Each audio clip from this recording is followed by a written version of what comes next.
पिछली सरकार में राहुल गांधी भी साथ आए थे, मायावती भी साथ आए थे। बुआ बबुआ का खेल उत्तर प्रदेश जनता ने जान लिया है, देख लिया है, परख लिया है। अब इस प्रोपोगंडे से कोई काम नहीं होने वाला है।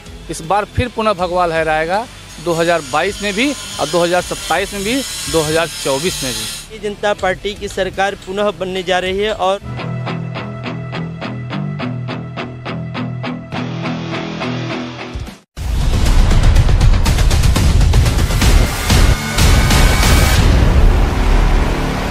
उत्तर प्रदेश विधानसभा चुनाव 2022 को लेकर के बिगुल बज चुका है और पहले फेज़ का चुनाव भी हो चुका है। इस वक्त मैं माँ विंध्यवासिनी के दरबार में विंध्याचल में, और यहाँ लोगों से हम बात करेंगे, जानने की कोशिश करेंगे कि इस बार किसकी सरकार बनने वाली है और किन मुद्दों और किन प्राथमिकताओं को मद्देनजर रखते हुए लोग वोट करने वाले हैं। सबसे पहले अपना परिचय बता दीजिए। मेरा नाम शिवराम शर्मा है, मैं स्थानीय निवासी हूँ, यहीं विंध्याचल का रहने वाला हूँ। और रही बात सरकार की, तो आप जानते हैं इस बार का रिकॉर्ड तोड़ते हुए भारतीय जनता पार्टी की सरकार पुनः बनने जा रही है और मोदी जी के नेतृत्व में और योगी आदित्यनाथ जी के नेतृत्व में जो उन्होंने 5 वर्षों तक तपस्या किया है, कार्य किया है, उसके आधार पर मेरा और ये विंध्याचल के निवासियों का वोट तो योगी जी को ही जाएगा। उसके कई कारण हैं कि यहाँ की जो कई वर्षों तक आज़ादी के बाद में अगर कोई सरकार सबसे ज़्यादा विकास किया है तो योगी जी ने किया है, क्योंकि विंध्य कॉरिडोर यहाँ का प्रमुख एक प्रकार का विकास की जो मुद्दा रहा है, उसमें विंध्य कॉरिडोर प्रथम रूप से है। क्योंकि यहाँ पे जब कॉरिडोर बनना तय हुआ तो यहाँ पे कई ढंग से रोजगार का सृजन भी हुआ है। तो मेरा मत तो योगी जी को ही जा रहा है। तमाम विपक्ष दावे करती है कि उसकी सरकार आ रही है, महंगाई बेरोजगारी को लेकर के घेरा जाता है, इसको आप किस तरीके से देखते हैं? जैसा कि आप जानते हैं कि जब आप विकास कार्य देखेंगे, खर्च भी हो तो सरकार आखिर में सरकार के पास कोई पैसा आमदनी तो है ना, वो टैक्स पर ही करेगा और कुछ सामान पर दाम तो बढ़ेगा ही। स्वाभाविक है, अंतर्राष्ट्रीय स्तर पे जब तेलों का दाम बढ़ेगा, कच्चा तेल या उसमें पेट्रोल वगैरह बढ़ेगा तो सरकार का भी उसमें होगा, और टैक्स से ही हम लोगों की पूरी सरकार चलती है। तो जाहिर सी बात है महंगाई बढ़ना, बहुत ज़्यादा महंगाई नहीं है, इसके पहले भी सब महंगाई बढ़ी है, लोग उसको झेले हैं, लेकिन बहुत ज़्यादा महंगाई नहीं है इस तरह की। बहरहाल यूथ इस बार किस तरीके से देखता है इस चुनाव को? जिस प्रकार से डबल इंजन की सरकार ने हमारे उत्तर प्रदेश को उत्तम प्रदेश बनाने का कार्य कर रही है, इससे हमारे युवा साथी इस बार पुनः भाजपा सरकार बनाने के लिए ललायित हैं और इस बार भाजपा सरकार बनेगी।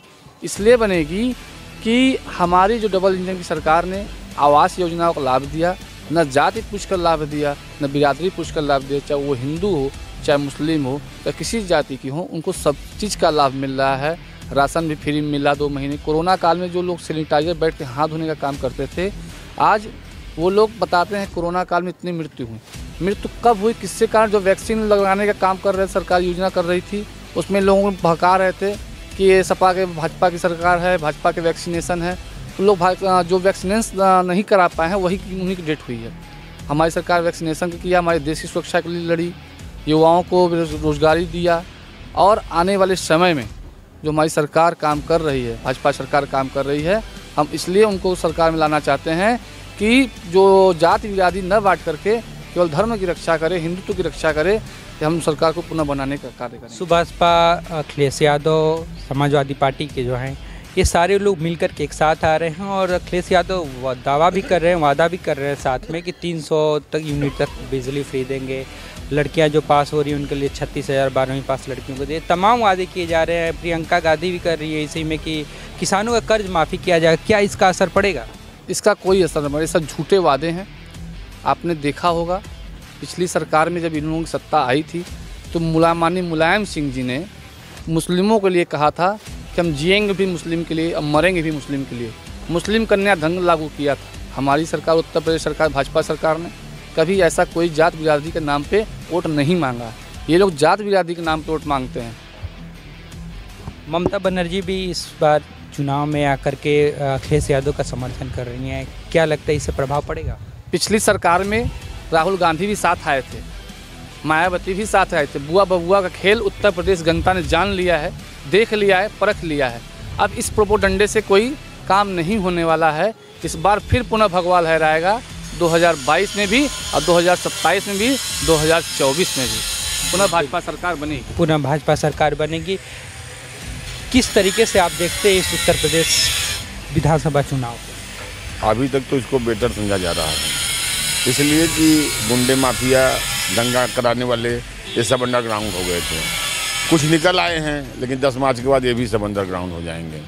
और ये सरकार विकास कर रही है और आगे भी करती रहेगी। और इसमें विंध्याचल में भी जो विकास हो रहा है देख ही रहे हैं, काशी में विकास दिया है देख ही रहे हैं। ये लोग 2 व्यक्ति को हराने के लिए पूरा समुदाय एक हो गया है, चाहे बसपा हो, सपा हो, या जयंत चौधरी वाली हो, या ममता बनर्जी, जो आप बोले हैं कि ममता बनर्जी भी आ गई हैं। तो ये सब 2 व्यक्ति को हराने के लिए मोदी और योगी को, ये दोनों देश को कहाँ ले जा रहे हैं इन लोगों को मालूम नहीं है। इस समय देश विदेश में मेरा हम लोग का डंका बज रहा है। नंबर 1 पर हमारे मोदी जी चल रहे हैं, योगी जी नंबर 1 पर चल रहे हैं, लेकिन अब उनकी टांग खींचने वाले विरोधी तो होते हैं। इनको विरोध काम है विरोध करना। लूट खसोट से भाजपा बचा रही है और आगे भी बचाती रहेगी। ओम प्रकाश राजभर सुभाषपा के अध्यक्ष कहते हैं कि बीजेपी धर्म की राजनीति करती है, क्या आपको लगता है ऐसा? ऐसी कोई बात नहीं है। धर्म की राजनीति हम लोग धार्मिक हबे किए। और राजभर जी क्योंकि पहले चारुकारी करते थे यहाँ पर, पहले बसपा से उसमें आए, फिर उसमें से इसमें गए, फिर उसमें, वो सब मौका परस्त आदमी हैं। ऐसे मौका परस्तों को जनता बखूबी जवाब देगी, ऐसी बार जवाब देगी। बहुत सारे बड़े चेहरे जो है बीजेपी से निकल करके बहुत सारे दलों के साथ गठबंधन, क्या उसका प्रभाव पड़ेगा बीजेपी को? प्रभाव तो थोड़ा बहुत जरूर पड़ता है, लेकिन ये सब दल बदलू जो होते हैं ये सब सत्ता के भूखे हैं। इनको कुर्सी चाहिए, जनता से कोई मतलब नहीं है, क्योंकि ये अपना जेब भरना चाहते हैं। तो आज सोच रहे हैं कि अगर जैसे अखिलेश जी आए बड़ा तो हो हल्ला मचा कि इसमें उनकी सरकार उनकी बनेगी, तो सब सोच रहे हैं कि हो सकता है कहीं मामला गड़बड़ा नहीं जाए, लेकिन ऐसी कोई बात नहीं है। जो गए हैं बाद में पछताए हैं। जो हमारे यहाँ से बड़े गए हैं उनके से भी बड़े भी आए हैं। उनकी बहू अर्पणा हमारे यहाँ आई हैं, हम लोग उनका दिल खोल के स्वागत किया। उनके समझी हमारे यहाँ आए हैं, हमारी पार्टी में आए हैं, तो हम लोग उस सबका स्वागत है। हम लोग जानते हैं कि जो दल बदलू हैं सोचते हैं कि हम जाके सरकार बनाएंगे और वहाँ बन के अपना लूट करेंगे, सब नहीं होने वाला। ये सब भाजपा सरकार जाएगी, सब जेल जाएंगे। अच्छा, ओवैसी और केजरीवाल दोनों लोग इस बार कूद रहे हैं उत्तर प्रदेश के चुनाव में, क्या इसका असर किस पार्टी पे ज़्यादा पड़ेगा? अब केजरीवाल तो हर जगह जा रहे हैं, दिल्ली अपना संभाल नहीं रहे हैं, पंजाब में सरकार बनाने का दावा कर रहे हैं, दिल्ली में वो कहते हैं हमने बहुत बढ़िया सरकार दी है। दिल्ली वासी से जाके पूछिए आप, तो वहाँ आपको बताएंगे कि कैसी सरकार, गंदा पानी मिल रहा है लोगों को। ओवैसी जी का मतलब है कि ओवैसी जी तो हर राजनीति में कूदे रहते हैं। वो मुस्लिम लीडर बनना चाहते हैं, लेकिन मुसलमान उनको पसंद नहीं करता। कुछ मुसलमान उनको पसंद करते हैं, कुछ मुसलमान उनको पसंद नहीं। उनके तकिया कलाम से दंगा हो जाता है। अब देखिए ये हिजाब वाला मैटर चला है, क्या ये उचित है? अब हम आपसे पूछते हैं कि आप बताइए क्या उचित है कि वो कॉलेज में जहाँ ड्रेस कोड लागू है वहाँ हिजाब पहन के जाने की क्या ज़रूरत है? और जिस लड़की ने ये सब ड्रामा फैलाया है वो कैबरे में जा रही है, कैफ़े में जा रही है बिना नकाब के, होटल में जा रही हैं, पिज्जा खा रही हैं बिना नकाब के। ये सब कोई नहीं देखता। ये सब खाली धर्म विरोधी राजनीति है और एक दूसरे को फैला करके दंगा कराना चाहते हैं, और कोई बात नहीं। यूथ भी हमारे साथ हैं, इनसे हम जानेंगे क्या प्राथमिकता रहेगी आपकी इस बार वोट करने से पहले, क्या सोचें? सर, हम तो भारतीय जनता पार्टी के साथ शुरू से ही हैं और हमारा खुल के ही सपोर्ट है शुरू से ही भारतीय जनता पार्टी के प्रति। क्या यूथ होने के नाते क्या मांगे होनी चाहिए, कैसी सरकार होनी चाहिए? सरकार सर निष्पक्ष होनी चाहिए, जो संविधान की रक्षा करे, लोकतंत्र को समझे, लोकतंत्र की रक्षा करे, धर्म भी ठीक रहे, सबको एक साथ लेके चले। हम लोग यही चाहते हैं, एक साथ सबका साथ सबका विकास। जी जी, एक साथ। जी, जैसा कि देखा आपने, हम विंध्याचल की धरती पे हुए, विंध्य मंदिर के ठीक करीब आकर के हम लोगों ने से बात किया और जानने की कोशिश किया कि इस बार उत्तर प्रदेश में किसकी सरकार बनी रहेगी। हमारे साथ ऐसे ही जुड़े रहिएगा, तमाम मुद्दे और तमाम वादे और इरादों के साथ हम आपसे जुड़े रहेंगे। विंध्याचल से अविनाश कुमार पांडे।